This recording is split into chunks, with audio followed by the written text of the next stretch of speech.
Joël,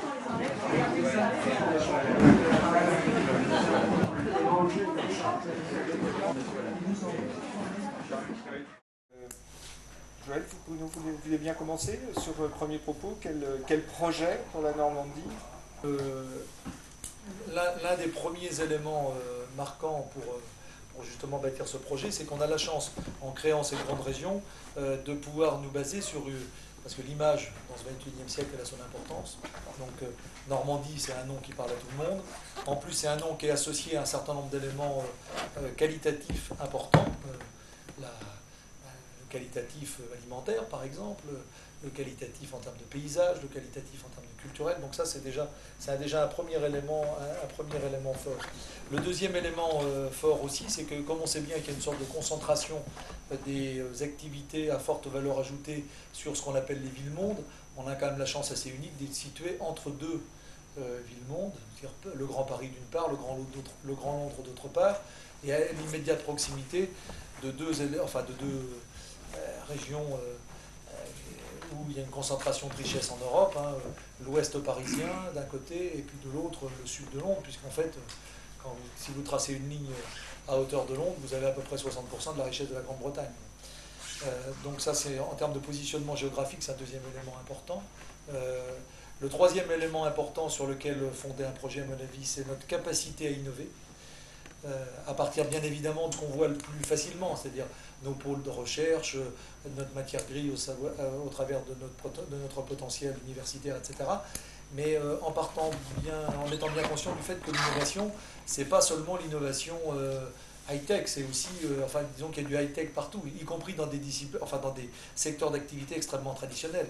C'est-à-dire que quand Florette, par exemple, dans la Manche, n'est-ce pas, Jean-François, invente le légume de la 4e gamme avec la marque Florette, c'est tout aussi important finalement en termes de création de richesse que quand, pour rester sur un exemple, puisqu'on est dans la Manche, nord à la Manche, que quand on travaille sur les EMR ou le stockage de l'électricité avec les piles hydrogène dans le Nord Cotentin. Bon, donc ça c'est à mon sens le troisième élément. Puis j'en avais noté un quatrième qui est extrêmement important aussi dans ce XXIe siècle, c'est la capacité à être ouvert sur le monde. C'est-à-dire une porte d'entrée sur le monde. Alors pour ça on a évidemment un magnifique atout avec le port du Havre, mais pas seulement, il y a un certain nombre d'éléments aussi d'ouverture vers le monde. Donc à mon sens, si on devait parler de projet pour la Normandie, c'est en fait grâce à ces 4 points majeurs, être capable de bâtir une région en s'appuyant sur ces... Alors, on a évidemment des points de faiblesse, hein, sûrement, mais en s'appuyant sur les points forts, parce que je pense que c'est toujours plus utile, tu vas souvent entendre dire ça à la région, c'est toujours plus utile de consacrer des moyens pour renforcer les points forts plutôt que d'essayer vainement de compenser les points de faiblesse. Et en s'appuyant sur ces points forts, bâtir une région qui incarne en fait un territoire à la fois en capacité de créer de la richesse, donc de l'emploi, mais dans un univers de qualité de vie que ne dément pas notamment le fait que nous soyons en même temps une destination touristique importante. Donc en fait, en gros, je ne sais pas comment bien le formuler, mais je pense que c'est un vrai atout que d'avoir une région qui puisse associer ces deux capacités. Voilà pour un bref. Merci bien pour ce premier tour. Yannick, tu veux bien prendre la suite? Plusieurs choses s'imposent à nous. D'abord, effectivement, quelque chose qui s'impose à nous de manière un peu particulière, on peut même penser un peu surprenante, la façon dont les régions aujourd'hui se sont réorganisées, de manière un peu forcée, à marche forcée on va dire. Moi je milite pour la Normandie depuis plus de 25 ans, donc j'ai pas de problème avec le fait qu'aujourd'hui je le vis comme étant plutôt une opportunité qu'un inconvénient. C'est pas le cas partout. Aussi, il ne faut pas qu'on minimise que c'est beaucoup plus dur pour d'autres régions qui se retrouvent dans des organisations. Alors, soyons conscients de la chance que nous avons, mais ne minimisons pas pour autant le défi qui est le nôtre. Celui de pouvoir réussir la Normandie qui doit faire plus que le fait d'additionner 2 histoires. Ça doit faire plus. Sinon, je me demande si on est tous conscients du risque qu'on prend à le faire dans ces conditions-là. On est dans un enjeu de crise politique. Enfin, on ne va pas se voir la face. Beaucoup de gens, même ceux qui votent, sont très sceptiques sur la capacité des politiques à changer le monde aujourd'hui. Donc vous imaginez pas, on imagine en même temps, vous savez, pour tous ceux qui ne vont plus aux urnes aujourd'hui. Donc on a un vrai défi. Celui de montrer que la politique, c'est vraiment un levier important et qu'on ne fera pas de la construction de la Normandie sans le levier politique, mais on ne fera pas la Normandie sans les Normands. Donc il faut aussi qu'on se repose la question de nos propres paradigmes en matière de démocratie locale, mais aussi de démocratie à la maille un peu plus macro qu'est la Normandie. Troisième sujet, c'est celui de ne pas minimiser l'enjeu des mutations auxquelles on doit faire face. Ça a été un tout petit peu dit. Le 21e va être un siècle éminemment important. Se présente à nous un certain nombre de leviers, d'opportunités. On va commencer à en parler autour, moi, ce que j'appelle la transition écologique. Bien évidemment, la transition énergétique, la question qui est au cœur d'un vrai projet pour la Normandie et dans l'ouest de la France. Je ne sais pas si on se rend compte de la chance qu'on a de penser l'industrie de demain et en même temps de penser la transition et en même temps d'accompagner tout un chacun à comprendre que quand on mute, on change, et on change individuellement et collectivement. Dans cet espace-là, ne minimisons pas cet enjeu-là. Si on ne donne pas à entendre, à comprendre et à lire l'engagement de tout le monde, on fera la Normandie, une fois de plus, de manière bureaucratique et technocratique. Donc c'est un sujet important, et il ne faut pas qu'on minimise cette situation-là. Pour conclure, j'aurais d'autres choses à dire tout à l'heure, mais je crois que c'est important qu'on prenne le temps de poser un peu les cadres. Trois choses me semblent être articulées au regard de ce que je viens de dire. Ne trichons pas sur la proximité, et c'est ce qui va nous amener à dire, et je nous félicite collectivement d'avoir réussi à surseoir au mauvais débat sur la capitale, parce que c'était pas comme ça qu'il fallait qu'on rentre dans ce sujet. Il fallait qu'on rentre sur le projet. Avons-nous un projet? Sommes-nous capables de construire aujourd'hui une Normandie basée sur un projet qui nous envoie pratiquement sur ce siècle-là? Ça ne joue pas dans un mandat, il faut être sérieux.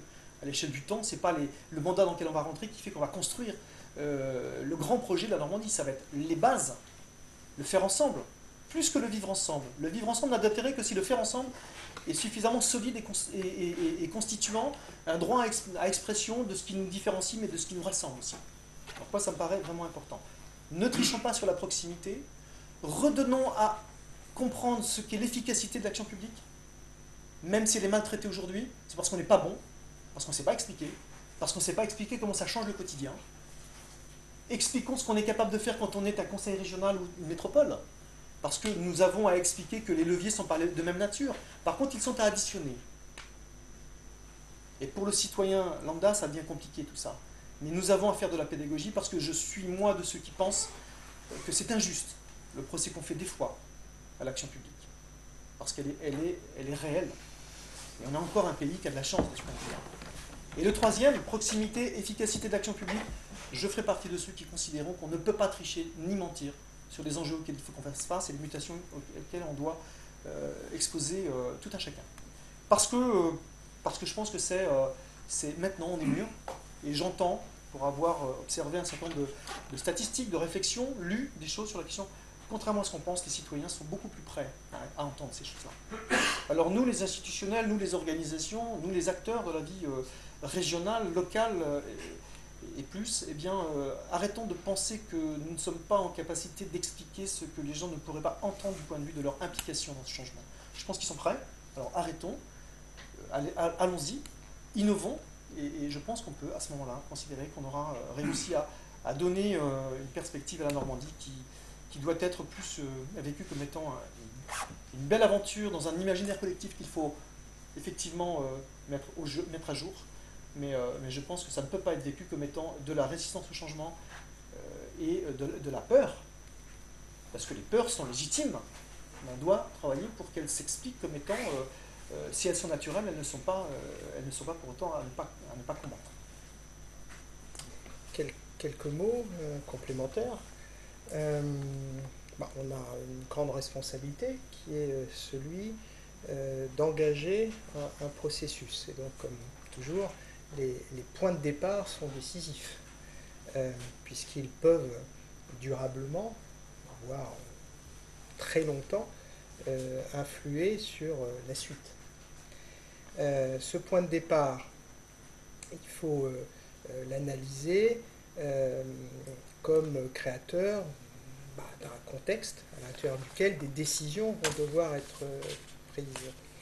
Ce contexte, c'est la réalité d'une collaboration s'agissant des deux régions administratives et politiques antérieures à la nouvelle région normande, la réalité de collaboration réelle, sans être si nombreuses que cela. Agriculture, tourisme, les deux sujets principaux qui ont donné lieu à des collaborations. Et puis, depuis quelque temps, une collaboration forte sur la question ferroviaire et la problématique des infrastructures qui permettraient à nos voyageurs, nos habitants, nos visiteurs, vraiment d'emprunter plus vite, grâce au train, les chemins qui nous rejoignent. Donc il y a d'autres choses, bien sûr. Enfin, c'est beaucoup, mais ça n'est pas tant que cela. Dans le présent, il y a 2 ou 3 choses qui se sont approfondies et qui ont impliqué nos agglomérations. Normandie impressionniste, très intéressant de remarquer que c'est par la culture que nos 3 agglomérations ont engagé un travail concret et perçu de nos concitoyens, puisqu'il y a une autre collaboration qui existe, qui a eu des résultats modestes, mais qui a eu l'avantage de nous faire travailler ensemble, c'est tout ce qui a été fait par nos agences de développement économique en matière de promotion sous le label Normandie Avenue, avec notamment une présence dans des grands salons d'immobilier d'entreprise en France, à Cannes ou à Paris. Et là, c'est l'actualité immédiate. On est d'ailleurs dans l'attente de fin de chèque. L'attente de l'attribution d'un label qui nous semble promis. Nous venons de mener à bien une candidature commune après avoir disons, raté le premier train sur le label French Tech dans le cadre de ce programme qui vise à l'échelle française à renforcer la filière numérique et en faire au fond l'un des fleurons de la nouvelle économie française. Bon, voilà les points de départ. Il y en a donc, mais il en manque. Il en manque beaucoup, ne serait-ce que la réalité d'un vécu d'échange qui conduirait nos populations à être, au fond, plus régulièrement ensemble. Quand on regarde, par exemple, qui a fréquenté les grandes expositions ou les moins grandes expositions de Normandie impressionniste, on est surpris de constater qu'il y a eu des fréquentations à l'échelle des 2 régions constitutives de la Nouvelle-Normandie. En clair, à Caen, il y a eu surtout de la Normand et d'abord des Calais. À Rouen, il y a eu surtout des Hauts-Normands, évidemment, en particulier des Rouennais. Et pas mal de Parisiens au passage, mais ça, c'est un autre sujet. Il y a eu quelques bonnes Normands quand même. Oui, mais c'est assez modeste, hein, assez modeste. Donc on est dans un contexte où, de fait, le nouveau territoire est quand même nouveau. C'est peut-être ce à quoi je voulais tendre. Il est quand même nouveau, malgré ces coopérations, bien qu'il y ait eu, malgré, pas satisfaisant, bien qu'il y ait eu ces quelques coopérations, et bien que nous soyons normands, et qu'au fond, à la différence d'autres régions, la constitution de cette nouvelle unité administrative et politique, au fond, fait beaucoup moins débat maintenant qu'elle est acquise qu'ailleurs. Bon, ça c'est un élément de contexte. Deuxième élément de contexte, peut-être relatif à ce que nous avons à faire. On est dans un contexte de crise économique et sociale majeure, avec un chômage important sur l'ensemble du territoire, et effectivement beaucoup d'éléments de doute sur la capacité des institutions à administrer la démonstration qu'elles parviennent à résoudre les problèmes auxquels sont confrontés nos concitoyens.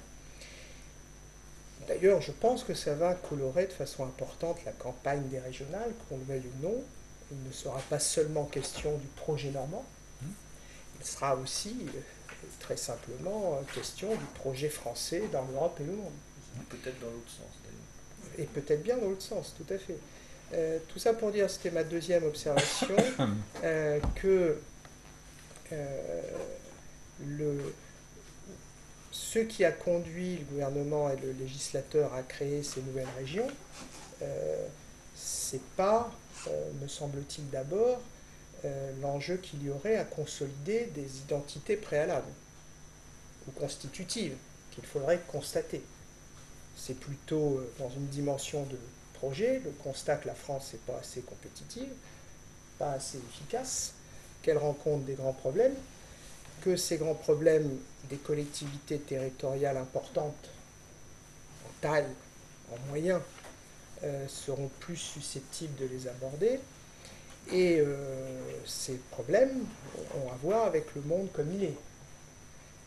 L'ouverture dont on parle, c'est aussi les délocalisations. À Petit-Queville, il y a quelques jours, une usine de transformateurs, un groupe vient de décider de la fermer et de délocaliser une production en Pologne. Donc, deuxième élément, pour ce qui me concerne, je serais à peu près incapable de penser le projet normand sans parler du projet français, du projet européen et du projet, en tout cas, de quel mode de vie et quel avenir nous cherchons à avoir dans ce monde difficile de compétition âpre et de concurrence de fait entre les territoires. C'est aussi pour ça. Mais d'abord, c'est d'ailleurs ça qu'il a mis en œuvre, le gouvernement, lorsqu'il a voulu, notamment la Normandie. Dernière observation, les Normands ne sont pas seulement divers parce qu'ils ont des origines multiples. Moi-même, je suis pied noir. Je suis né en Algérie. Enfin, comme j'avais 10 mois, je pense qu'il y a prescription quand je suis arrivé en Normandie. Et donc, il est vraisemblable que je suis un pied noir sacrément normand. J'ai fait toutes mes études à Rouen, j'y vis et j'y travaille depuis toujours. Mais les Normands que nous sommes, donc, ne sont pas seulement divers du fait de leurs origines, ils sont divers de ce que fait la diversité des territoires aujourd'hui. Dans le territoire que j'ai la responsabilité d'administrer, il y a presque 50 000 habitants qui relèvent de la politique de la ville. Secteur bien connu de ceux qui sont en milieu urbain. Je ne sais pas combien à Wavre, combien à Caen, mais la Normandie dont on parle devra évidemment s'occuper de ceux qui sont décidément pas dans la mondialisation, dans cette ouverture fructueuse dans laquelle on valorise ses atouts collectifs et individuels, ceux qui pour le coup se pensent plutôt comme des victimes de ce mouvement, ceux qui aujourd'hui, pour beaucoup d'entre eux, qui ont pris dans leur comportement électoral, sont très hostiles à ce que spontanément nous commençons à valoriser, puisqu'au fond, il y a beaucoup de choses ici, je pense, qui vont nous réunir. Ces concitoyens-là, le projet normand devra leur parler aussi. Le projet normand ne va pas seulement parler du monde, de l'Europe et de la France, et à quel point la Normandie va contribuer à tout cela, tout en contribuant à elle-même. Il va devoir évidemment parler à ces personnes, pas seulement dans les villes, les 50 000 habitants des quartiers prioritaires de la politique de la ville. En milieu rural, les problèmes sociaux s'approfondissent. C'est l'une des innovations de la nouvelle politique de la ville que de concerner justement le milieu rural. Ces Normands-là, si j'ose dire, n'aiment pas la Normandie qui est en train de se construire et dont on parle. Ils en espèrent ou ils en attendent une autre. N'oublions pas que dans la prochaine assemblée, il y aura à côté de nous un groupe politique vraisemblablement nombreux qui sera très hostile à ce qui se passe. Très rapidement, puisque c'est un propos liminaire. Absolument. On va largement revenir. Voilà, on y reviendra. D'abord, comme tous ceux qui sont là, tu l'as dit que tu étais né en Algérie, moi je suis né à Paris, mais je me soigne depuis terriblement. Voilà. Donc l'idée est la suivante. Moi je suis aux Normands actuellement. Les origines de ma famille ne sont pas normands. Et ce qui compte, c'est j'aime passionnément cette région. Je crois que c'est un préalable. Il faut dire que nous aimons notre région. Et pour tous ceux qui aiment la région, et moi j'ai fait partie avec Hervé Morin du Serment des Peignes, je ne sais pas si ça dit quelque chose à certains, mais on avait ce projet de réunification depuis très longtemps. Donc la première chose que je veux dire, c'est enfin, on est réunis dans une seule et même région. Donc ça, c'est le premier point. Une fois ce premier point dit, on va parler, bien évidemment, c'est le géographe qui le dit, de la carte. C'est important, la carte. On a le pot d'avoir une région. Si vous regardez la réforme qui est en train de se faire, on est une région dans laquelle on est obligé de se mettre en mouvement parce qu'il y a des réformes structurelles à faire. Si vous prenez la Bretagne, en gros, ils peuvent continuer à fonctionner comme ils fonctionnaient avant. L'institution ne change quasiment pas. Si vous prenez Midi-Pyrénées, Languedoc-Roussillon, là, je leur souhaite bien du plaisir. Pour le moment, ils ne sont même pas d'accord sur le nom de la nouvelle région. Donc, vous imaginez le travail qu'il y a. Nous, on a un pot phénoménal. Il n'y a pas de discussion. On est tous d'accord sur la réunification. On est tous d'accord pour dire qu'il faut travailler ensemble et rapidement. Donc, profitons-en. Car, comme l'ont dit mes collègues, nous sommes dans un contexte de compétition. Compétition internationale, européenne, mondiale, mais aussi compétition entre régions.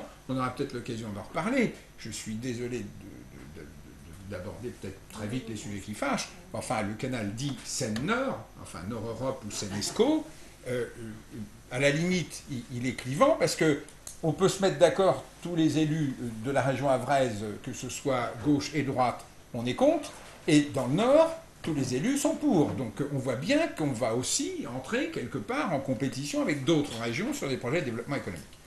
Donc, on a cette carte-là qui va être intéressante parce qu'elle peut très vite se mettre en place. Je ne nie pas le gigantesque boulot qu'il va y avoir sur les structures administratives, mais enfin, on a quelque chose de passionnant à réaliser.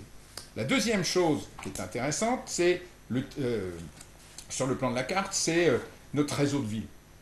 Je crois qu'aucune autre région française n'a un tissu urbain aussi intéressant que la Normandie, et donc exploitons-le pour faire un développement harmonieux et équilibré de notre territoire. C'est-à-dire, repensons la carte de la Normandie, la Grande Normandie ou la Normandie unique, et appuyons-nous sur ses points forts, et notamment ce réseau maillé de villes, pour organiser le pouvoir, la dynamique économique et la proximité de nos concitoyens.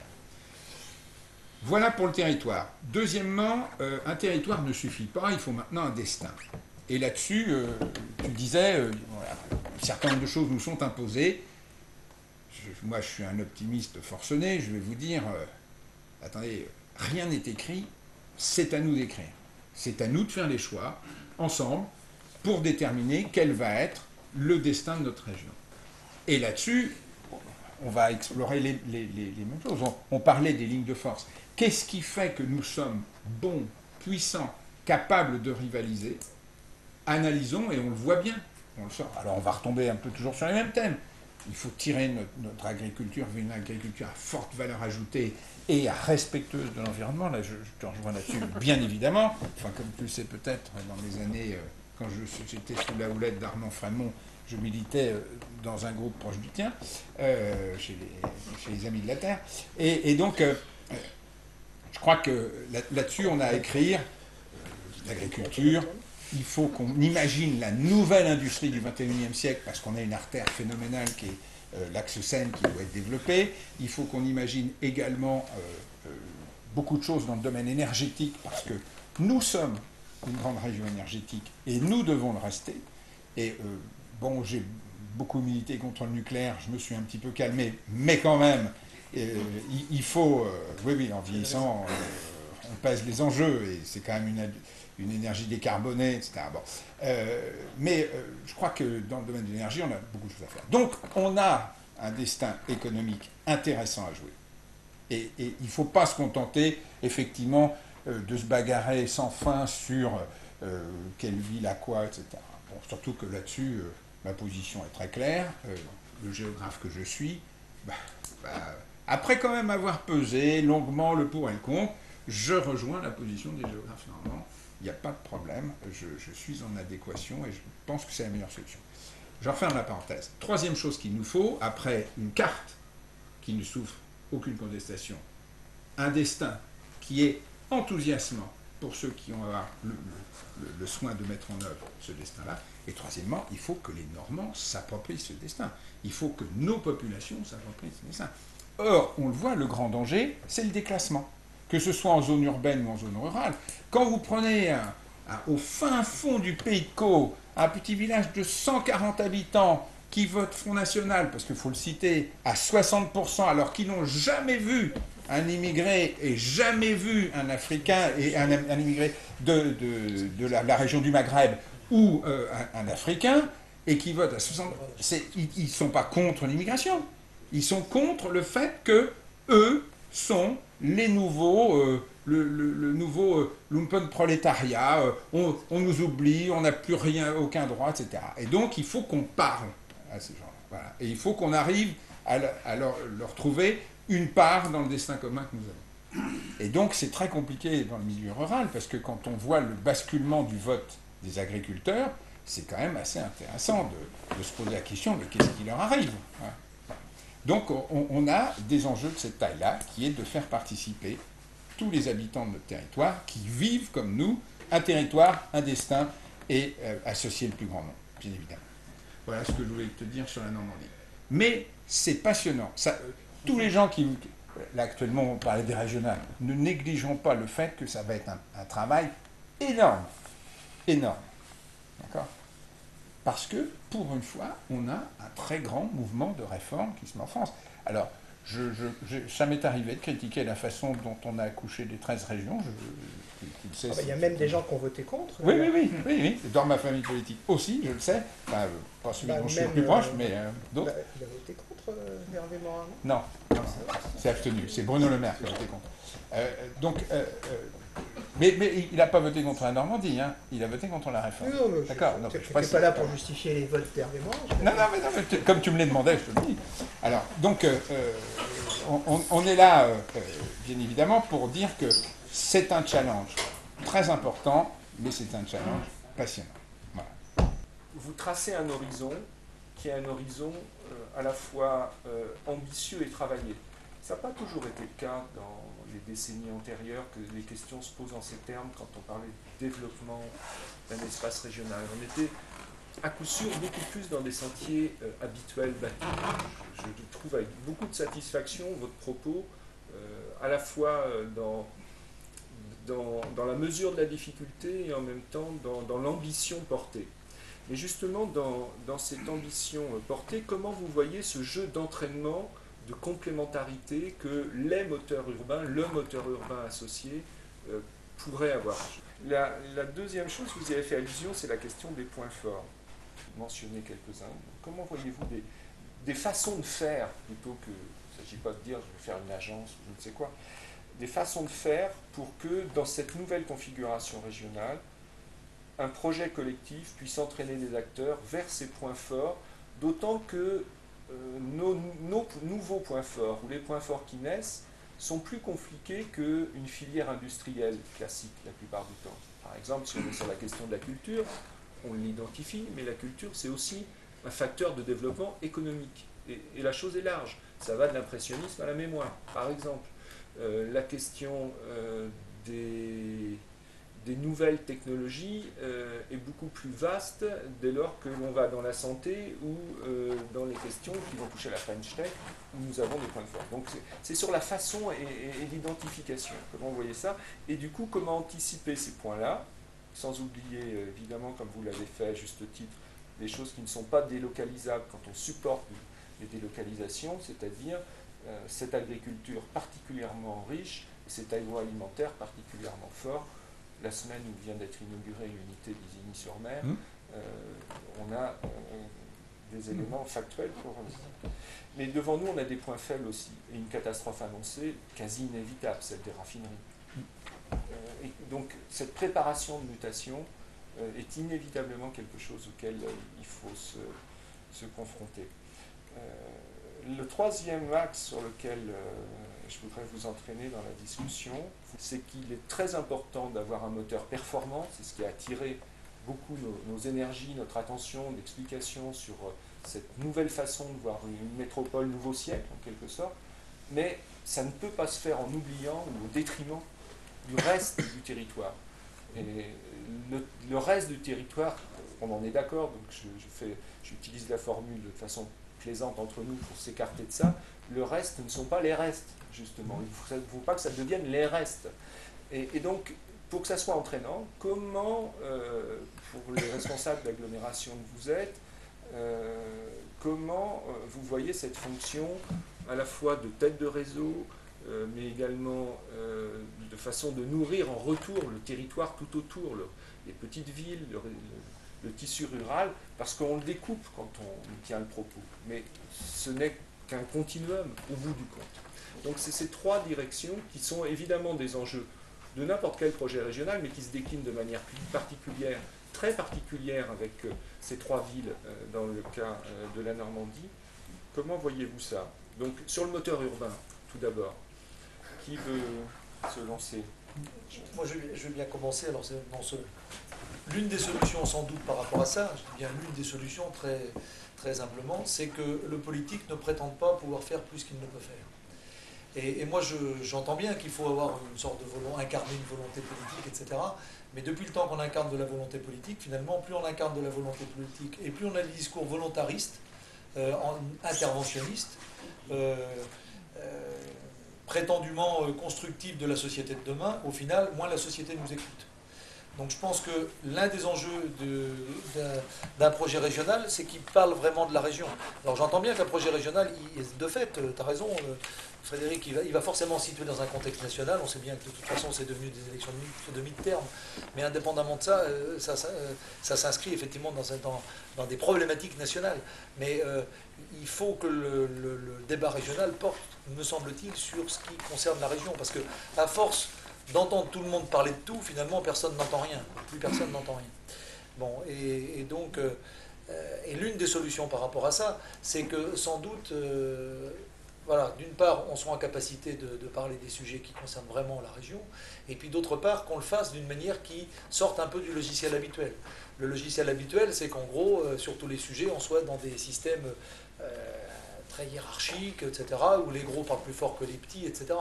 Bon, et donc dans la nouvelle façon de faire, et notamment entre les principaux éléments de l'armature urbaine, d'ailleurs la première question est assez proche de la troisième, me semble-t-il, c'est que une fois pour toutes, on incarne dans nos organisations, dans nos modes, dans nos manières de faire, la logique du réseau, plutôt que la logique de la pyramide ou je ne sais trop quoi.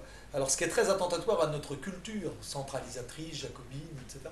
Donc, et c'est plus exigeant parce que ça nécessite effectivement des temps de concertation parfois un peu plus forts, mais c'est plus efficace parce que c'est plus entraînant.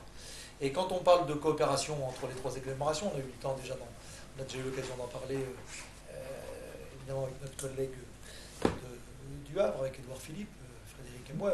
Et donc parmi les sujets, il nous semble que l'une des bonnes manières de participer pleinement au niveau des trois agglomérations à la construction de la région demain et à cet effet d'entraînement que doivent avoir les agglomérations, immanquablement, c'est évidemment que les trois agglomérations soient capables de se mettre ensemble d'accord sur des propositions qui pourraient être portées ensuite en commun et reprises dans le cadre d'une politique régionale. Mais ça ne suffit pas, et ça m'amène à la troisième question, c'est pour ça que je fais un peu le lien entre les deux, c'est qu'il faut aussi que chaque agglomération, à côté de cette nécessité d'incarner finalement à trois un mode d'organisation qui permette de faire émerger finalement l'équivalent d'une métropole de dimension européenne à trois, eh bien qu'à côté de ça, chacune des agglomérations joue son rôle dans le territoire qui la structure autour. Et j'utilise souvent une expression de ce point de vue-là, c'est que si je prends le cas de l'ouest de la Normandie avec Caen, c'est que Caen et les villes moyennes qui l'entourent ont la même communauté de destin. On a des débats, par exemple, à la région très souvent, c'est pas Yannick qui me démentira, sur, par exemple, l'avenir des antennes universitaires.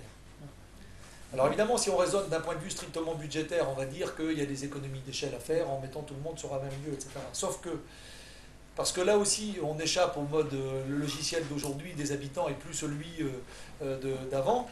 En tout cas, il y a plus, les habitants de ce point de vue-là sont souvent en avance sur les élus. Je dis souvent qu'il en va de même pour l'université que pour la santé. Il n'y a plus que les élus qui pensent que les gens vont se faire soigner là où on voudrait qu'ils aillent. Eh bien, pour un gamin qui naît à Saint-Lô, rien ne dit qu'il veut aller à l'université de Caen. Il peut très bien préférer aller à Rennes. Donc le fait d'avoir une antenne universitaire à Saint-Lô, c'est intéressant pour l'université de Caen parce que ça lui amène, entre guillemets, une clientèle. Hein, et inversement, donc Caen a besoin des villes moyennes alentours. Et il en va de même, par exemple, en termes d'organisation d'offres de soins sanitaires, la carte sanitaire pour l'organisation hospitalière, parce que voilà, le CHU, certes, est important parce qu'il nous faut un hôpital de recours, mais il y a un hôpital de recours s'il y a aussi des hôpitaux, une offre hospitalière, une offre de santé de proximité. Mais chacun n'est pas forcément appelé à faire la même chose. Bon, donc on voit bien que le vrai sujet, c'est qu'on soit capable de créer une organisation qui reflète cette réelle interdépendance entre les territoires. Et le jour où tout le monde est conscient de cette interdépendance, ce sera aussi une manière de répondre à ceux qui se sentent les oubliés du système, au plan régional. Sachant que les oubliés du système, ils s'expriment aussi au niveau national, parce que bon, il n'y a pas de déterminisme, mais quand même, quand on n'a pas fait la bonne école, qu'on n'est pas né au bon endroit, qu'on est dans les 150 000 gamins qui chaque année sortent du système scolaire en maîtrisant mal l'écriture et l'expression orale, qu'on vit dans une banlieue ou qu'on vit dans un village isolé, parce que la ruralité dans laquelle moi j'ai été élevé, parce que moi aussi je suis originaire d'un patelin de 150 habitants dans une région où il y a 15 habitants au kilomètre carré, donc c'est encore beaucoup plus isolé qu'ici. La ruralité d'aujourd'hui ne ressemble pas du tout à la ruralité que j'ai connue quand j'étais gamin, ça n'a rien à voir. On a aujourd'hui dans le monde rural une concentration de problèmes sociaux, qui est très diffuse, qui ne se voit pas parce qu'il n'y a pas justement cet effet de concentration, mais avec des gens qui sont réellement, entre guillemets, j'allais dire hors course, mais c'est un peu de fait. En dehors. En dehors. Et donc, enfin, je ne veux pas tomber dans l'angélisme, mais je pense que vraiment ces notions d'interdépendance, il faut qu'on soit capable de les exprimer entre les différents territoires urbains entre eux et entre territoires urbains et territoires ruraux. Merci. Sur l'aspect moteur urbain, le constat,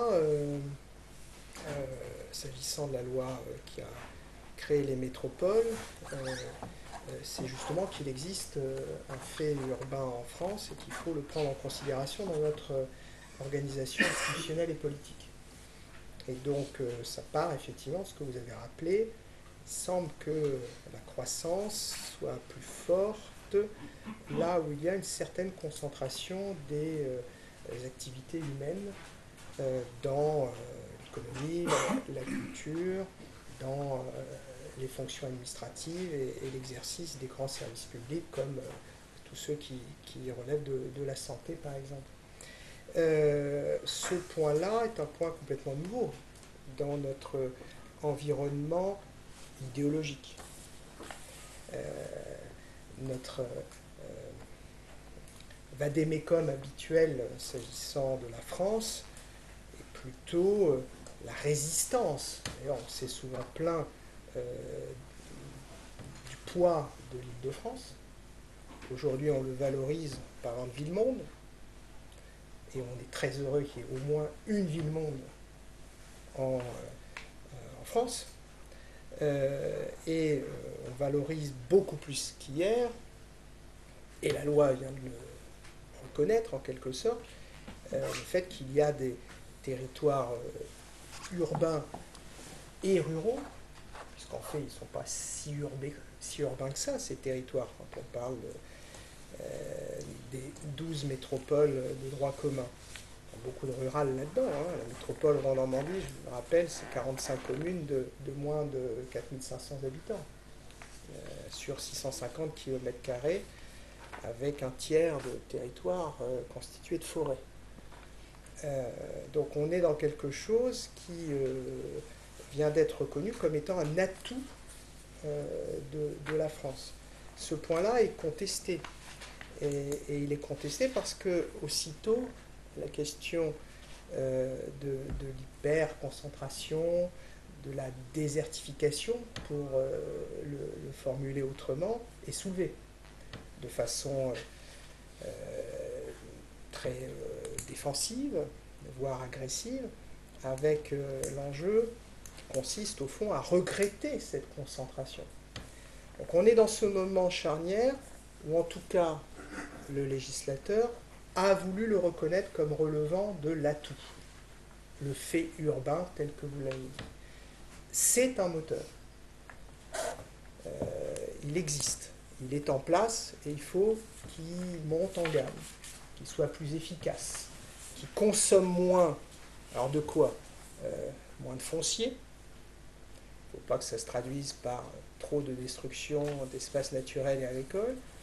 Il faut qu'il consomme moins d'énergie. Il sera au centre de la transition énergétique, le nouveau fait urbain. Et il faut qu'il soit moins, comment dire, dans l'exclusion sociale, ce que j'ai commencé à dire tout à l'heure. Le fait urbain, c'est aussi l'inclusion. Et en même temps, on le somme de jouer, c'était votre troisième question, un rôle très actif dans la constitution d'un équilibre territorial qui fasse que le maillage des villes et villages, au fond la France traditionnelle, qu'on aime aussi, bien sûr, parce qu'on n'aime pas seulement la France des villes, que ce maillage-là ne souffre pas de ces atouts qui sont consolidés au niveau du fait urbain. Les points forts, on va en parler ensuite, sinon on traite tout en même temps et ça devient compliqué. Donc moteur, c'est déjà le cas, et il faut à un moment donné se mettre d'accord sur le constat. C'est le point de départ. C'est pas seulement le projet. Le projet, c'est de renforcer la capacité de locomotive des grandes aires urbaines. Comment ? La question des points forts, on va y revenir. Tout en évitant la constitution de vastes espaces désertifiés, déséquilibrés, où les zones d'emploi se réduiraient rapidement, qui deviendraient au fond des espaces résidentiels. Pour dire les choses un peu brutalement, l'agriculture devenant, pour ce qui la concerne, toujours plus productive et donc toujours moins pourvoyeuse d'emplois. Dans ce contexte, effectivement, la question qui se pose, à mon sens, c'est la question de l'État. Dans cette affaire des régions et des métropoles, avec des intercommunalités qui vont venir réorganiser, c'est en ce moment même en discussion au Parlement, c'est la loi NOTRe, et la grande question des seuils nouveaux d'intercommunalité, la grande question de la constitution des communes nouvelles, on sent bien qu'à côté de ces grandes agglomérations que nous représentons ici, il faut qu'il y ait une réorganisation. Et elle est mise en mouvement. La commune nouvelle, les seuils d'intercommunalité. Les élus de ces territoires vont être interpellés immédiatement. Dans les mois qui viennent, ils vont devoir, là, semestre qui vient, pendant qu'on fera la campagne des régionales, il y aura un débat sur la taille des intercommunalités qui aura été voulu par la loi et du coup, comment elles se constituent, dans quel nouveau périmètre, avec l'enjeu de la géographie vécue d'ailleurs, c'est vrai, qui va, je pense, beaucoup influencer cela. Mais, et je m'arrête là, cette affaire-là ne fonctionnera pas si l'État ne met pas en place des outils qui, tout en permettant que ce rôle moteur se maintienne et se déploie, eh bien, une certaine péréquation donne à ces territoires-là, et donc c'est un enjeu financier. L'État doit prendre effectivement la mesure de ces risques de désertification et assurer une certaine redistribution de richesses dans un contexte de pénurie de finances publiques globales. Donc autant dire que c'est le plus difficile qui est devant nous. aucun de nous ici ne va assumer une posture d'égoïsme, tout pour l'urbain. Pas seulement parce qu'on a l'enjeu de tenir des propos tactiques au moment où on est candidat à des élections, mais c'est parce que c'est pas cette France-là qu'on croit, sincèrement. La France qu'on aime, c'est une France évidemment où tout ne se concentre pas à Paris. Donc encore moins, si j'ose dire, du coup, à Rouen, à Caen ou au Havre. Mais pour autant, ce mouvement-là, si on ne le souhaite pas, ça veut dire qu'il faut qu'une instance de régulation joue pleinement son rôle, et elle est en très grande difficulté pour la jouer. Cette instance, c'est l'État. Il faut qu'on tire à la fois les enseignements de ce qu'on a su mettre en place antérieurement, et en même temps qu'on tire un peu les enseignements de ce que les géographes nous ont donné comme grille de lecture. L'approche multipolaire, c'était pas gagné d'avance. J'ai envie de dire que l'approche multipolaire, de mon point de vue, c'est pas tout à fait de même nature, mais n'oublions pas que Cherbourg est aussi une singularité dans le paysage de la Normandie. De par le fait que c'est aussi un territoire d'avenir pour plein de raisons. Donc je pense que c'est important. Le deuxième niveau qui parle, donc une approche multipolaire, je pense que c'est vraiment le terme. Avec on a quelque chose de très fort entre bien évidemment les deux capitales. Le Havre qui est quand même le port de la ville monde demain. Déjà aujourd'hui, mais demain, dans une vision un peu plus offensive. Notamment si on verse à Rotterdam, malheureusement. Oui, mais c'est quand même pour Paris, Un vrai sujet. Oui, bien sûr. pour l'Île-de-France, une réalité. On a la chance, et ça on l'avait découvert un peu avant le travail des géographes, on a la chance d'avoir un maillage territorial assez extraordinaire, assez original, de villes moyennes, et d'articulation d'une ruralité qui est assez dynamique avec des TPE, PME, qui sont des sous-traitants de rang 2, rang 3, et qui font l'écosystème économique de ces territoires. Je vous donnerai qu'un exemple. Flers serait pas le troisième pôle économique de la basse Normandie si nous n'avions pas... parce que Flers c'est une petite ville. Hein, petite ville. Mais en même temps, c'est quand même une ville qui a à la fois aujourd'hui vie économique qui a résisté à la crise auto. Je vous rappelle quand même qu'en 2008, la crise était telle qu'on a failli y compris perdre énormément d'emplois industriels sur Flers. Pourquoi ça marchait? Parce que le bottom-up, l'idée du territoire qui s'autodétermine comme étant capable de penser l'innovation, ça a marché. Pourquoi? Parce qu'on savait qu'il fallait penser et l'activité économique, et l'enseignement supérieur, et la recherche et l'innovation. Et d'être en train de penser y compris le transfert technologique. De se dire que c'est pas parce qu'on fait des glissières de sièges de voiture qu'on ne peut pas faire demain autre chose. Et je pense que c'est là qu'il faut qu'on tire les enseignements de ce que peut être le point fort, des dynamiques qui culturellement nous ont emmené toujours nous ont amené à penser que c'était du top-down. Ça se pense ailleurs, et ça se traduit par une manière d'avoir pensé les choses de manière assez, en laboratoire, assez techniquement intéressante. Mais ça ne fait pas la vie, ça. Donc ça, c'est un point important, moi, qui me paraissait nécessaire. De la même manière, ne perdons pas de vue, je ne partage pas totalement l'idée de la concurrence des territoires, même si je fais le constat que nous avons été entre la haute et la basse, des fois en concurrence. Et que là, on est en train de se dire, mais il n'y a plus de problème, il n'y a plus de sujet, tout va très bien. Quand on parle EMR, par exemple, quand on parle plateau technique. Moi, je milite aujourd'hui dans l'ouest de la France pour qu'on soit capable de porter et les uns et les autres des plateaux techniques au service de la nation, au service de l'Europe. Parce qu'avoir un plateau technique en Haute-Normandie, en Picardie, en Bretagne, en Pays de Loire et en Basse-Normandie, qu'aurait vocation à ne pas avoir été pensé dans une complémentarité, mais c'est une hérésie économique, et c'est en même temps ne pas se donner les moyens d'être dans le temps d'avance. Le temps d'avance, c'est apporter le plus qu'on n'a pas pensé au Mans quand on a fait le onshore. Là, actuellement, on est en train de travailler sur un projet de cuve à houle pour expliquer que le trait de côte va changer, mais qu'en même temps, quand on pense au trait de côte, quand il va changer, il faut qu'on soit capable de penser l'industrie qui va bien avec. Parce qu'on ne pourra pas refaire demain, par manque d'anticipation, en termes de situation à prendre en compte maintenant, on ne peut pas prendre le risque de devoir découvrir que dans 10 ans, c'est trompé. Je ne ferai pas de mauvais clin d'œil, mais regardons ce qui se passe avec le PR. C'est juste insupportable que de se dire qu'aujourd'hui, on est devant des situations qui n'ont pas su être au rendez-vous de ce que se devait d'être la question de l'énergie dans ce pays. Eh bien, pour la phase transitoire que sont la transition auquel on fait face avec les énergies marines renouvelables, par exemple, on doit le penser en complémentarité.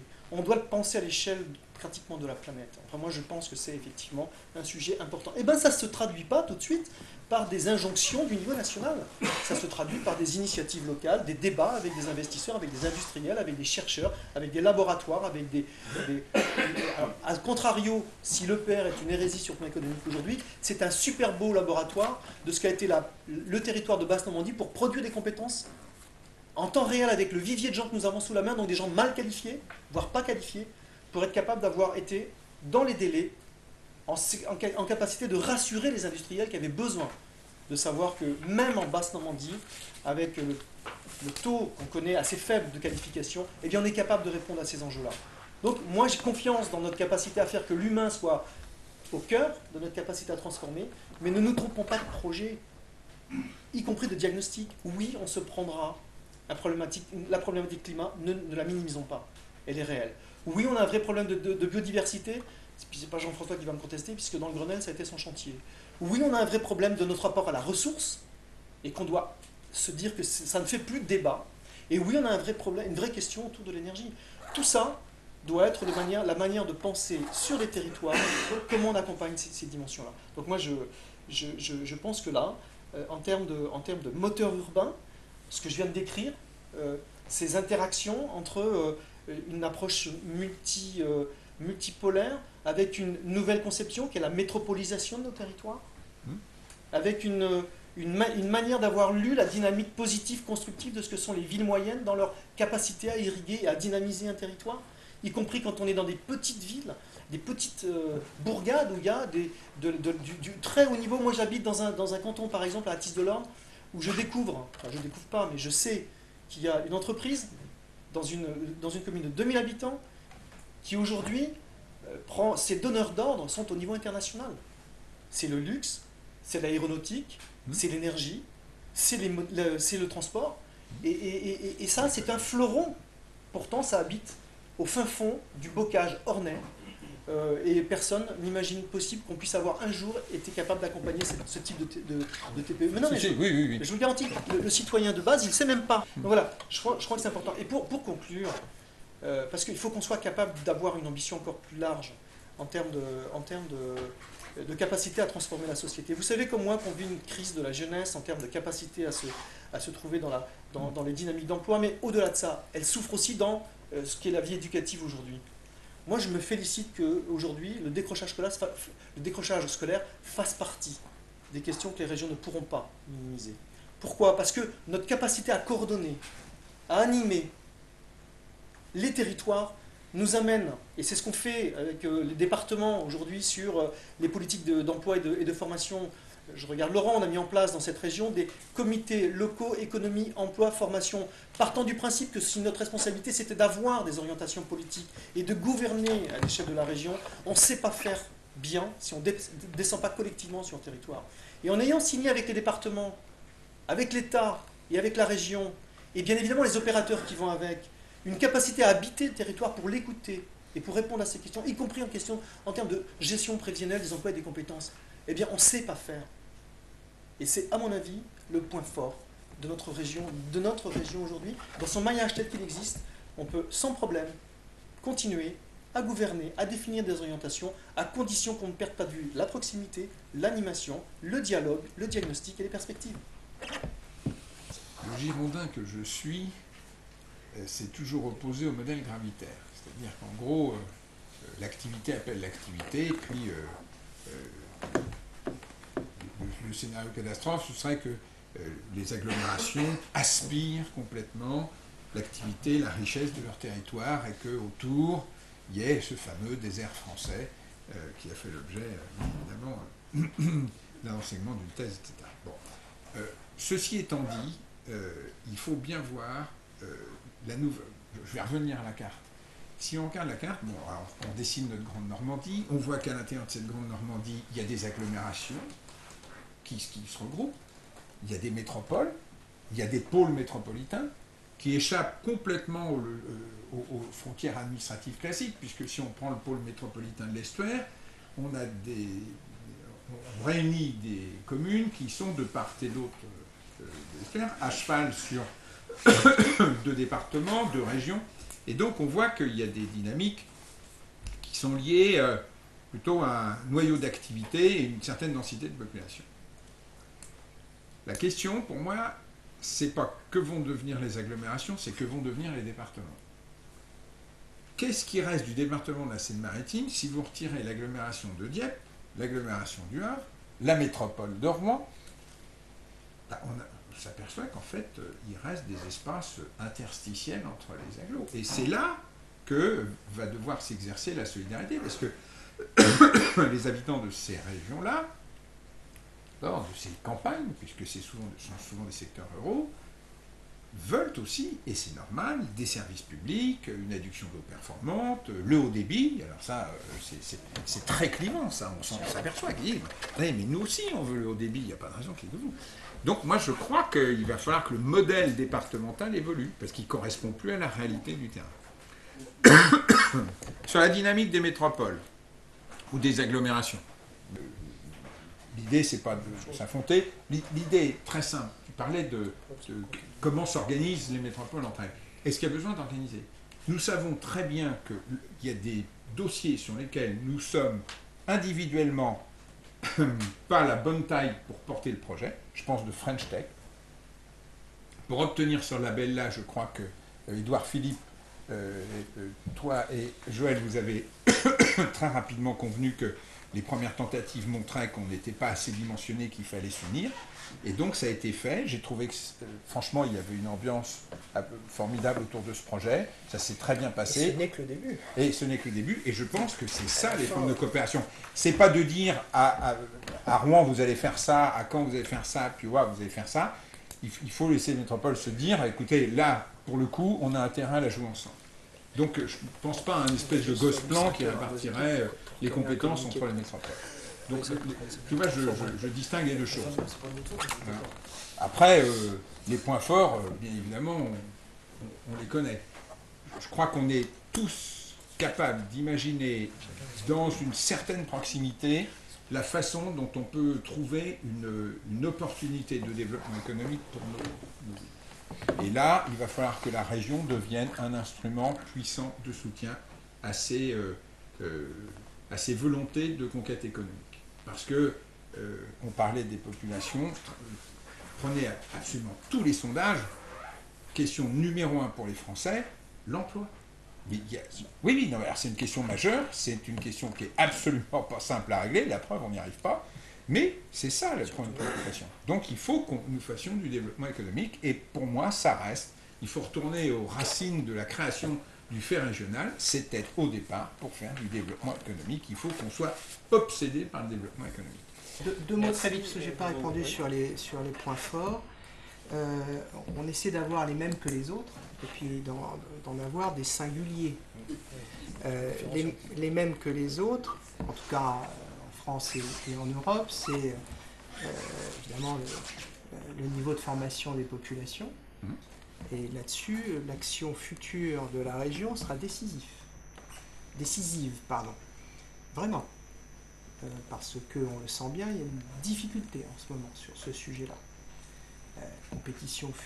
La compétitivité future de la Normandie comme de la France va beaucoup dépendre de la capacité des nouvelles générations à se situer au plus haut niveau possible des standards de formation internationaux. Et là, la région aura un rôle à jouer. Les points forts, c'est tout ce qui a à voir avec la qualité des services publics. Et là encore, ça ne nous singularise pas.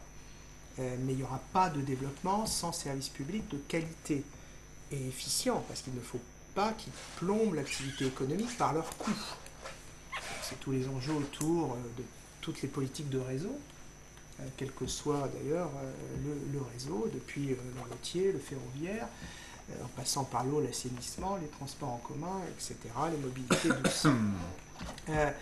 Les points forts que tout le monde essaie de travailler dans le monde entier, c'est pour ça qu'il y a de toute façon, c'est comme ça, la compétition, c'est tout ce qui a à voir avec la qualité de vie, la maîtrise des nuisances, pas perdre de temps dans les embouteillages, le moins d'atteinte possible en matière de santé publique du fait des activités humaines, la qualité de l'environnement au sens large, la région sera une éco-région, de toute façon elle sera déclassée. Parce que les régions d'Europe qui marchent, et ailleurs dans le monde c'est pareil, sont toutes déjà au fond des éco-régions. Donc les points forts, c'est un point de départ qui n'est pas nul, fort heureusement, loin de là, s'agissant de la Normandie, et évidemment l'approfondissement, parce que les autres aussi avancent, et quelquefois à des rythmes plus élevés que les nôtres. Et le sujet complémentaire, c'est évidemment quels éléments de singularité vont faire qu'on sera dans certains domaines dans l'excellence, et pas seulement dans les points forts. Dans certains domaines, on sera nous. La bataille, elle est là aussi, c'est la bataille pour attirer les capitaux, comme toujours, et attirer les talents, comme toujours. Qui va venir vivre demain en Normandie et pourquoi? Et là, c'est sûr qu'il va falloir des éléments de singularité puissants sur lesquels chacun va faire des propositions s'agissant des élections régionales. Mais de toute façon, nous sommes en gestion pour les élus locaux que nous sommes jusqu'en 2020. Et là-dessus, il faudra inventer. Je pense qu'il y aura des sujets très clivants. Et je m'arrêterai juste là-dessus, parce que pour le moment, c'est très consensuel ce qu'on dit. Mais ça va peut-être évoluer dans quelques instants. Je pense qu'on ne peut pas tout faire. Et donc, il va bien falloir faire des prix, choisir. Et par exemple, on a un sujet devant nous très intéressant sur la question, j'ai fait exprès de ne pas nommer ce sujet tout à l'heure en parlant du routier et du ferroviaire, c'est une question aéroportuaire. Moi je suis absolument convaincu qu'il va falloir choisir sur l'aéroportuaire. C'est bien, merci de finir sur cette question. Oui, c'était pour un peu... Je vous disiez quelque chose? Oui, non, je voulais juste rebondir sur 2-3 choses qui ont été dites. Je voudrais dire d'abord, Frédéric, tu évoquais le sujet de péréquation. Il faut que chacun ait bien conscience. C'est un peu technique, ça. Oui, non, mais c'est complètement technique. En fait, le vrai sujet dans un système où en fait la puissance publique a moins de moyens, c'est de revenir sur quelque chose qu'on a fait très bien depuis 40 ans. C'est chaque année, collectivement, individuellement, mais collectivement quand même, on a demandé à la puissance publique de faire, de reprendre une partie des choses que la sphère du privé assumait, que ce soit la sphère familiale ou autre. Donc, en fait, le vrai sujet qu'on a à gérer aujourd'hui, c'est ça. C'est comment on fait, alors même que les moyens sont moindres. Et donc, mais le point sur lequel je voulais insister quand on parle de différence entre les zones qui se considèrent comme oubliées et les métropoles, qu'on les appelle comme on veut d'ailleurs, agglomération ou autre, c'est que les sphères urbaines ont elles-mêmes, effectivement, contrairement à ce qu'on peut penser parfois, sont elles-mêmes en proie à des vraies difficultés sociales. Et si voilà, par exemple, il y a l'autre jour une statistique qui était édifiante pour mes collègues, c'est que, là, je parle de l'agglomération caennaise, c'est que si on fait le total de l'agglo, c'est salaire moyen, on est en salaire moyen à 32-33 000, salaire sur l'ensemble de l'agglomération, salaire moyen de la ville-centre, 15 000. Classique, mais problématique. Bon, deuxième sujet, tu parlais de revenir aux sources des fondamentaux sur la priorité au développement économique. Oui, mais pas selon les modèles préexistants. C'est-à-dire qu'en fait, tout ça, ça a été élaboré, enfin les circonscriptions d'action régionale, etc., dans une vision très interventionniste. Et je pense que c'est le vrai sujet sur lequel, enfin ça aussi, ça peut être clivant. C'est que moi, je ne crois plus à la capacité interventionniste de la puissance publique. Je crois en revanche très fort à la capacité de la puissance publique d'être des fédérateurs d'énergie et de soutenir les initiatives locales. Et ça reboucle avec la difficulté. Et pourquoi les agglomérations se développent plus que les zones rurales? C'est parce qu'il y a plus de potentiel humain.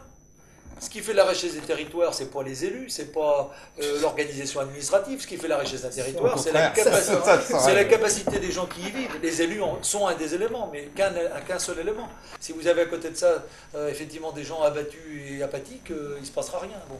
Donc c'est bien la capacité humaine, et donc tu as complètement raison. La capacité à incarner quelque chose en Normandie, c'est pour ça que je disais que l'un des objectifs, c'était d'être effectivement une région innovante et attractive sur plein de domaines, parce que c'est par l'attractivité qu'on accroîtra notre capacité à faire.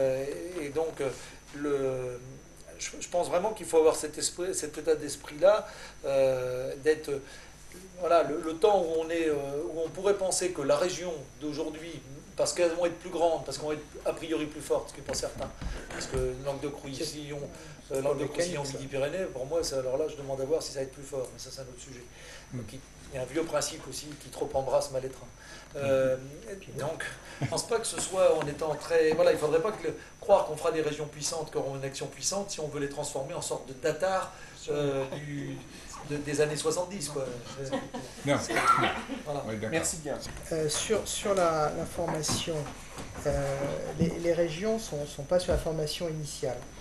Cela étant, l'affaire de la réforme des collèges, qui donne lieu à des débats âpres, c'est le moins qu'on puisse dire, constitue pour moi un élément très intéressant de ce qui pourrait demain concerner les lycées. Moi, j'ai toujours pensé que l'un des échecs majeurs des 30 dernières années, à partir de ce qu'on appelait dans l'éducation nationale les projets d'établissement, c'est l'échec de la territorialisation de l'éducation nationale. Ça vaut pour l'enseignement technologique et professionnel, qui, malgré tous les efforts, sans même parler de l'apprentissage, malgré tous les efforts, a un mal fou à se réfléchir en lien avec le bassin de vie et d'emploi. Ça vaut quand même pour la formation initiale, collège, lycée, dès lors qu'on n'est pas dans une appréhension au cœur même, évidemment, de ce que font les pédagogues, de la réalité diverse des enfants qui sont présents dans l'établissement scolaire. C'est pour ça que ça m'intéresse beaucoup, cette tentative qui est mise en œuvre, décret sorti, c'est beaucoup reproché à la ministre, de donner des outils limités, mais quand même d'une plus grande autonomie à l'établissement scolaire. Si cela se traduisait par un peu plus d'autonomie à un moment donné au niveau des lycées, là c'est très intéressant pour les régions, qui se retrouvent dans une capacité, en auront-elles les moyens financiers, en auront-elles la volonté, mais une capacité réelle, non pas de se substituer aux enseignants, c'est pas le sujet, mais au fond de s'impliquer, comme le font déjà les communes d'ailleurs, dans des choses qui quand même ne relèvent pas seulement de l'entretien des cours de récréation et du changement des menuiseries dans les écoles, puisque les communes, depuis longtemps, déploient des crédits très importants pour appuyer le pédagogique. Ça permettrait, à mon avis, de repositionner de façon plus intéressante la chaîne de formation.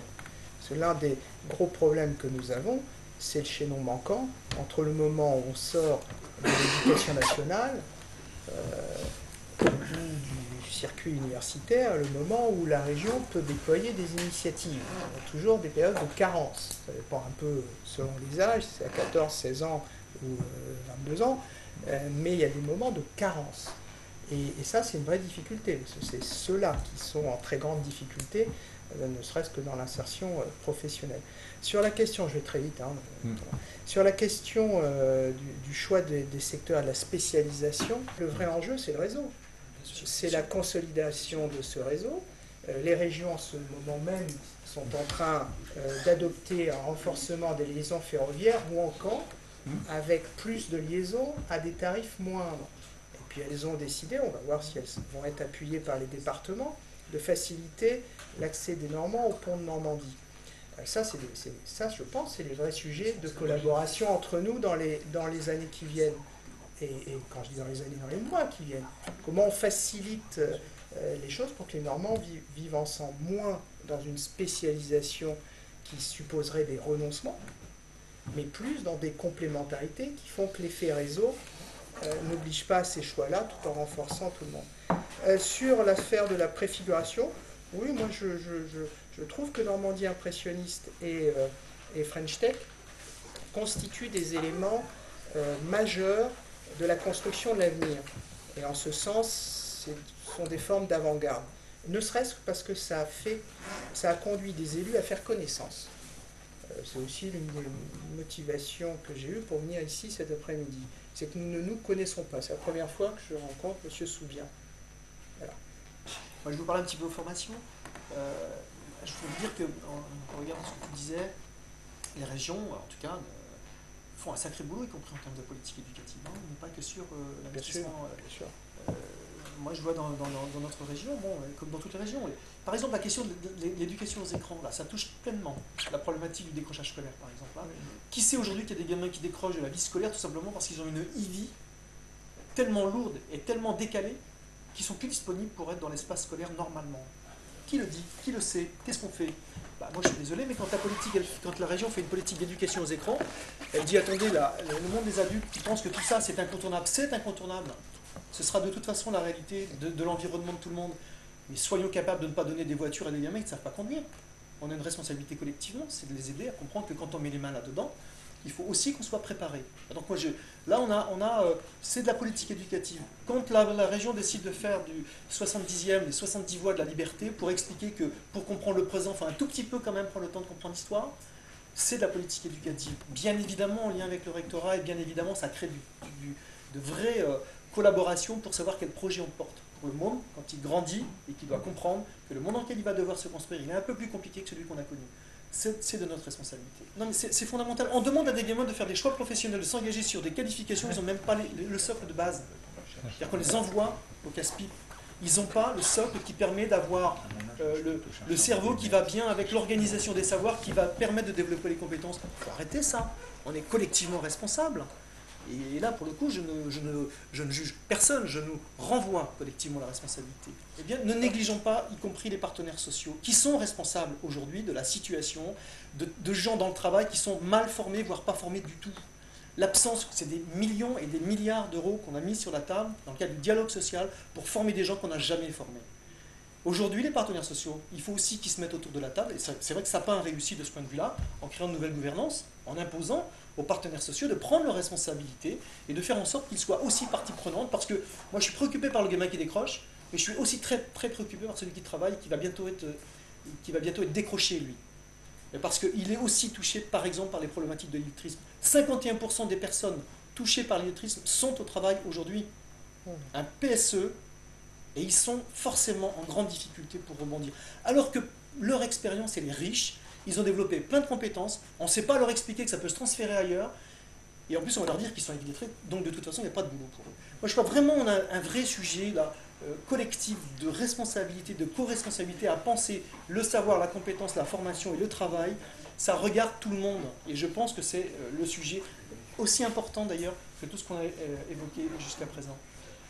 Le vrai sujet, c'est que le gamin qui est en décrochage scolaire, généralement, c'est celui dont les parents sont en difficulté de formation. Pas seulement, Joël. Oui, enfin, en grande partie quand même, quoi qu'on dise. Et le problème, sans doute, c'est que le vrai sujet, plus qu'un sujet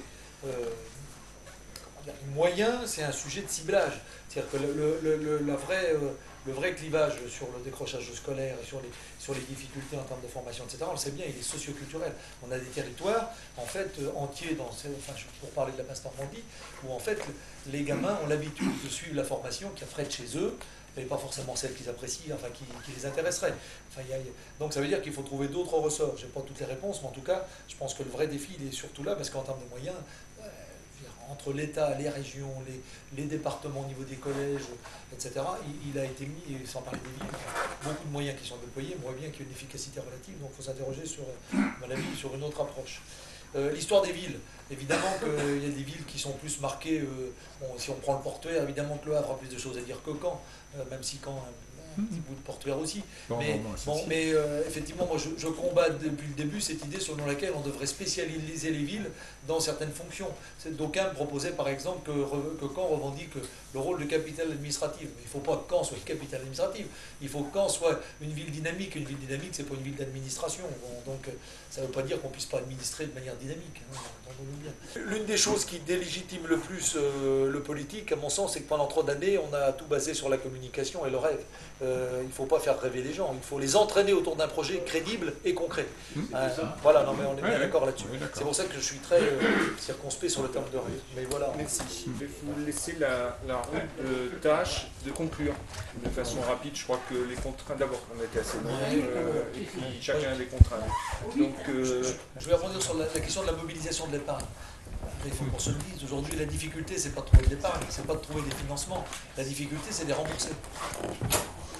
Il n'y a jamais eu autant d'argent.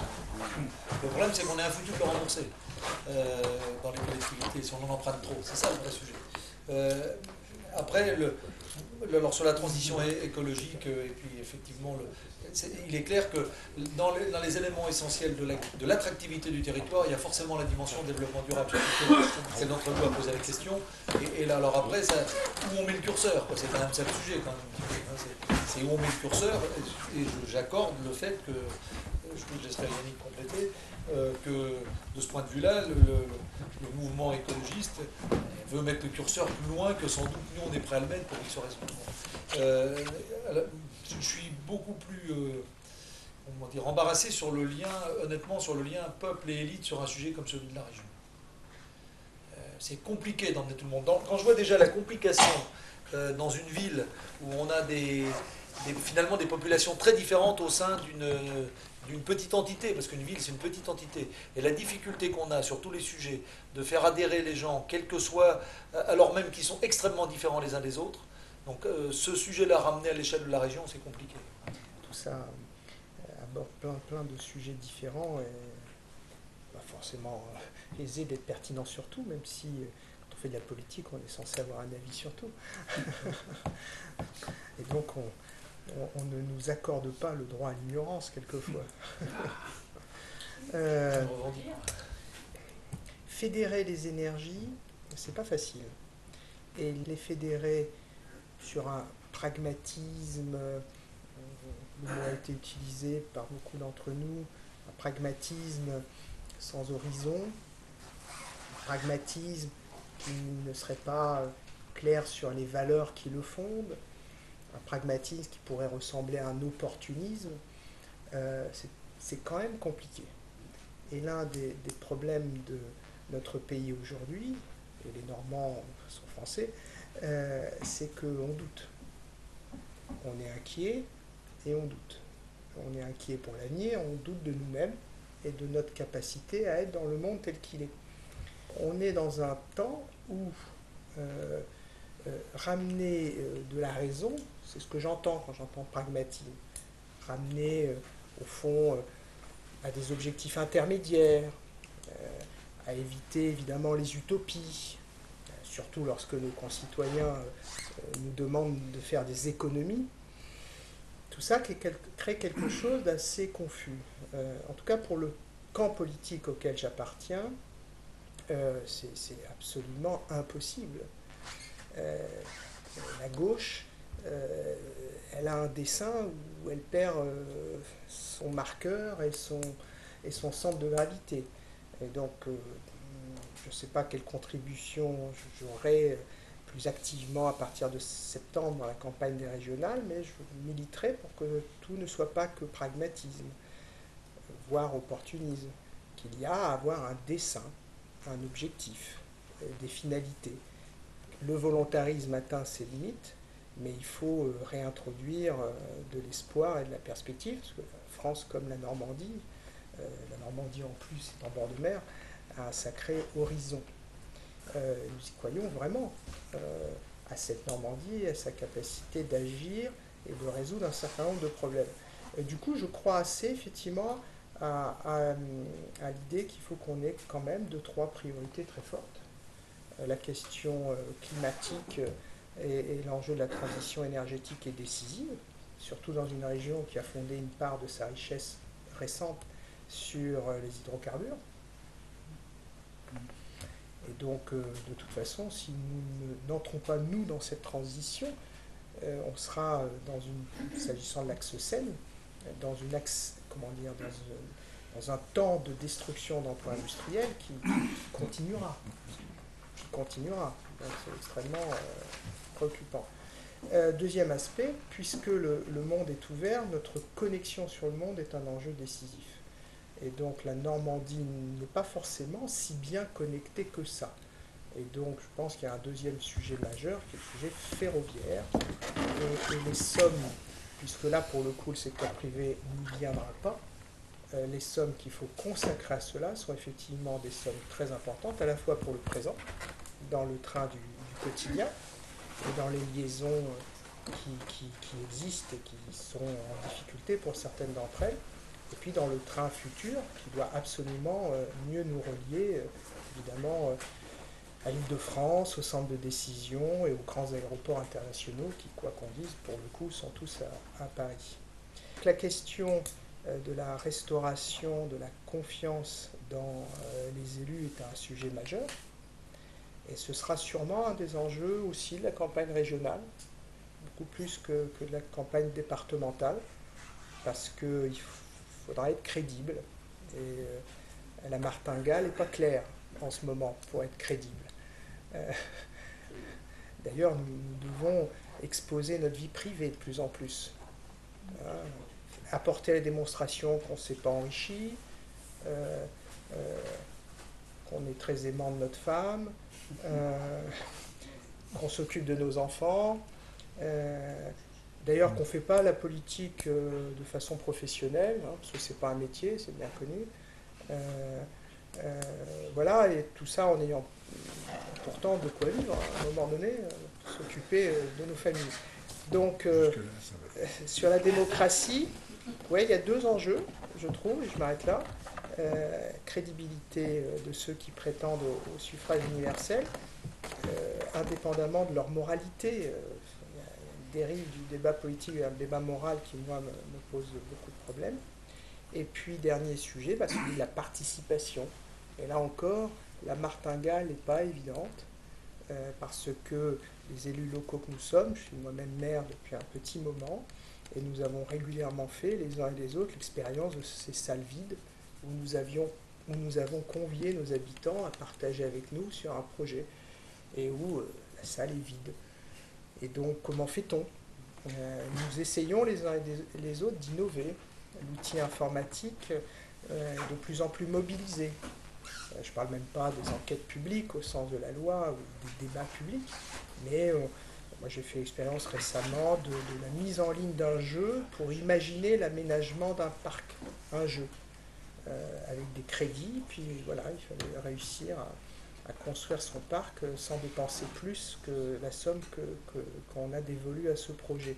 Et c'est vrai qu'on a eu une participation notamment des jeunes beaucoup plus élevée que dans la moindre des réunions publiques que nous avons l'habitude d'organiser, à grand renfort de temps de travail de nos fonctionnaires, sans parler du nôtre, et à grand renfort quelquefois de crédit, parce que tous ceux qui ont participé à des débats publics, cette fois-ci au sens de la Commission nationale du débat public, peuvent mesurer l'ampleur des ressources que les grands outils de la participation mobilisent. Donc au fond, ce sujet est décisif. Moi, je pense que notre pays, en ce moment, sa panne principale, c'est une panne culturelle et démocratique. C'est l'absence totale, semble-t-il, de confiance que les Français ont entre eux. Voilà, sur eux-mêmes, confiance en soi, sur leur propre capacité et leur capacité de rayonner. Peut-être parce qu'on sait beaucoup raconter d'histoires sur la place de la France. Merci Yannick. Relativement court. Excusez-moi, j'ai été un peu long. Hubert ensuite et on Je vais finit. essayer de faire court et je vais tenter une analogie pour ma conclusion, pour parler un peu de la question de la transition. Je vais vous dire quelque chose qui pourrait paraître un peu catastrophiste et en même temps je suis très optimiste. On ne va pas dans le mur, on est dans le mur. Donc la question qui se pose à nous, c'est quand on est dans le mur, il y a où on se dit mais c'est catastrophique et on ne fait que regretter le monde d'avant. Où il y a celui qui consiste à dire, eh bien même handicapé, je peux être totalement en capacité de développer des potentialités que je n'avais même pas imaginées. C'est ce que font tous les gens qui ont eu des accidents graves et qui vous montrent tous les jours qu'ils sont capables d'avoir été dans un deuxième temps dans la capacité à développer des choses qu'on n'avait même pas imaginées possibles. Ben moi je pense qu'on est dans ce cadre-là. Et la transition écologique, ça consiste à aller chercher ce qu'on n'a pas voulu regarder jusqu'ici. Ça consiste à aller mettre en œuvre collectivement ce qui va nous permettre de dire que finalement, même si le monde a changé, le monde dans lequel on vit encore, il nous permet d'avoir un vrai potentiel, de faire ensemble, de vivre ensemble, et pour le coup, c'est pas vivre moins bien. Alors quand je dis ça, ça veut dire quoi? Paradoxalement, pour répondre un peu à la question de l'Europe, c'est presque l'Europe qui nous a imposé dans le cadre en tant qu'autorité de gestion, avec la RIS 3, avec les domaines de spécialisation, nous dire, attendez, vous devez, alors que l'Europe dans laquelle on est, elle me semble quelquefois très critiquable. N'empêche que qui nous a donné et qui a imposé dans des domaines de spécialisation la problématique de l'énergie sur le registre production, efficacité, avec ce que ça veut dire du point de vue des modes de construction demain, parce que le pouvoir d'achat, ça se traduit par des factures énergétiques insupportables, ça veut dire qu'on doit être capable de concevoir autrement, y compris l'efficacité énergétique. Ça impacte l'agriculture, par exemple. On ne l'a pas dit ici, mais sur les écomatériaux et sur les éco-conceptions, il y a un vrai travail qui est engagé, ça participe de la transition écologique. De la même manière sur les milieux marins, de la même manière sur le numérique. Le numérique, nous sommes tous profondément convaincus que c'est l'aventure du siècle dans lequel on est. Qu'est-ce qu'on veut en faire? Est-ce que c'est une manière de faire du développement durable quand on permet que le télétravail, que la téléformation, que la santé permettent de maintenir des dynamiques de proximité? Moi, je suis persuadé qu'on est en retard sur la question des centres de télétravailleurs, par exemple. Qu'on n'a pas su prendre le rendez-vous qui aurait permis de comprendre qu'il faut du haut débit et qu'il faut qu'il y ait la fibre optique, parce que de la petite PME qui a besoin de la fibre optique pour être encore en capacité de rester ici, eh bien, des fois, on l'a perdu à cause de ça. Donc oui, la transition écologique, c'est se poser simultanément toutes ces questions-là, qui nous parlent d'un nouveau modèle, d'un autre modèle, qui est en construction, et regardons autour de nous les défricheurs. Il y a plein de gens qui construisent le monde sans nous tout de suite. Ils sont en train de nous donner des laboratoires avec des résultats derrière, et ils sont capables de l'expliquer. Mais ils n'ont pas confiance en nous aujourd'hui parce qu'on n'a pas su les rencontrer. On est resté sur des schémas qui consistent à penser que le monde d'hier existe encore. Non, il n'existe plus. Ça s'appelle la transition écologique, et il nous faut porter ensemble cet enjeu-là. C'est exactement la question de tout à l'heure avec la silver economy, par exemple. Le maintien à domicile, la domotique, c'est génial. Le high-tech qu'on fait aujourd'hui et qu'on met en œuvre dans la silver economy, c'est fabuleux. Mais sachons lui donner une utilité sociale, un intérêt général. Et gardons ce cap-là. Moi, je suis désolé, je vous le dis, et je vais conclure là-dessus, mais quand je rencontre... Parce que j'ai une profonde admiration pour les chercheurs. On a besoin, bien évidemment. Mais quand on me prouve par A plus B que les nanotechnologies, c'est important pour que ma voiture change 4 fois de couleur dans l'année, j'ai envie de me dire que là, il y a un vrai problème. On n'est pas sur l'utilité sociale, on n'est pas sur l'intérêt général. Et pourtant, ces outils-là sont nécessaires pour organiser la transition à laquelle on doit faire face. Mais ne nous trompons pas de projet. Ne soyons pas dans un imaginaire collectif ou individuel qui consisterait à penser qu'on va avoir besoin de ces dimensions-là. Oui, la silver economy montre qu'on gagnera de l'argent maintenant en faisant le maintien à domicile, parce que c'est effectivement beaucoup plus pertinent, y compris du point de vue de la santé. Il n'en demeure pas moins que cette technologie-là, elle doit être pensée à l'aune de ce que je viens d'évoquer, c'est-à-dire comment c'est utile socialement, comment ça nous organise et comment ça nous met dans la transition écologique. Merci. Super. Je suis maire d'une commune littorale, donc directement exposée au réchauffement climatique et à la modification du trait de côte. Deuxièmement, j'ai une structure de population à Sainte-Adresse qui est celle de Menton, sur la Côte d'Azur. Donc je suis confronté tous les jours au problème du vieillissement, et c'est une vraie problématique sur laquelle il va falloir là encore imaginer des solutions innovantes et beaucoup de solidarité, puisque c'est un sujet qui coûte très cher. On a beaucoup travaillé. Oui, oui. Ouais. La question de l'élu régional, c'est vrai qu'on a un problème avec l'élu régional. Vous demandez aux citoyens dans la rue qui est votre conseiller régional, ils ne le connaissent pas. Et là, il y a un gros boulot à faire. Et donc, il faut que nos concitoyens, pour pouvoir adhérer à la région et au projet régional, il faut que, un, ils connaissent le projet régional, et deux, les équipes qui sont chargées de le mettre en place. Ça me paraît là, une évidence, et c'est, à mon avis, un des grands boulots qui nous attend lors des prochaines élections régionales.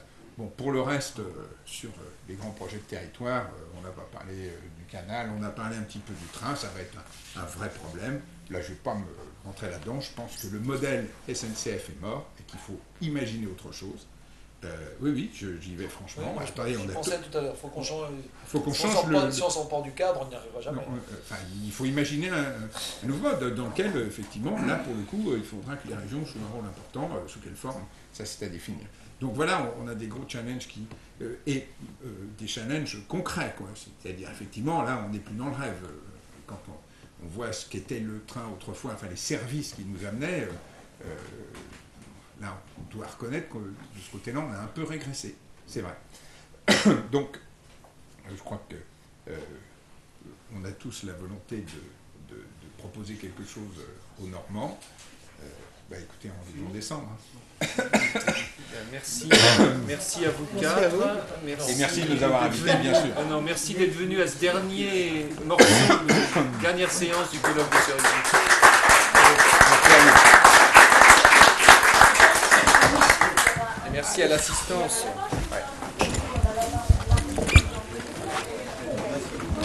Allez.